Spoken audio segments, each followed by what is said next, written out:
What do people need to know that you're seeing now on the personal side? Yeah. And there's bad news, but then there's good news of what they can do to be ready for it happening, so they don't have to Yeah. they won't become a victim. Yeah. Well, I mean, I think everyone knows that they're getting more spam texts than they used to, right? Mhm. So you will sometimes see a lot of different strategies with spam texts. Sometimes it'll just be like, "Hey, I told you I'd meet you downtown next week," right? And that's usually just sort of almost a foot in the door, right? Mhm. That could actually be a bot doing that, people maybe don't know that, you can spin up a bot, you can give it a list of phone numbers, and Yeah. it will go out and at scale try to defraud people or get You know them to that the, yeah, that's such a great point because a lot of people think, "Oh, I'm not important enough. I don't have enough money." What they don't realize is it's a numbers a game, hacker is just taking 5 minutes to program an entire thing and then unleashing it on a a hundred numbers thousand game. Yeah, numbers.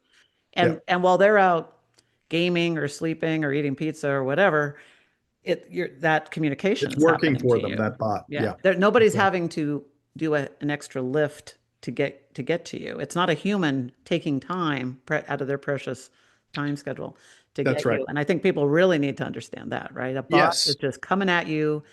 You're one in 100,000 or a million or 10 million or 100 million people that's getting right. this. This is industrialized fraud, is what it is. Mm.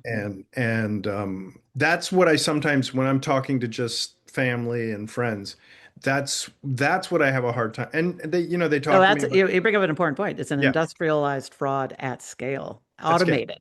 That's right. automated. And now And with AI, it's only going to get worse and more credible and more convincing. And it preys upon our human nature, so a lot of these messages you'll get through phishing or vishing will try to instill immediately, try to make the impression upon you that there's some urgency to this, mhm. you know, Well, because, back to your point of the brilliant person with the 100 patents. yeah, Anybody, no matter how smart they are, they can be top 2% intelligence IQ levels in the Mensa recognized of the top 2%. And everybody, if we get put into our panic middle yeah, brain of fight or flight, yeah, we're not using that beautiful computer in our frontal lobe that helps us yeah, discern and helps us think, well, wait a minute. If we're in that panic or urgency, right? And right,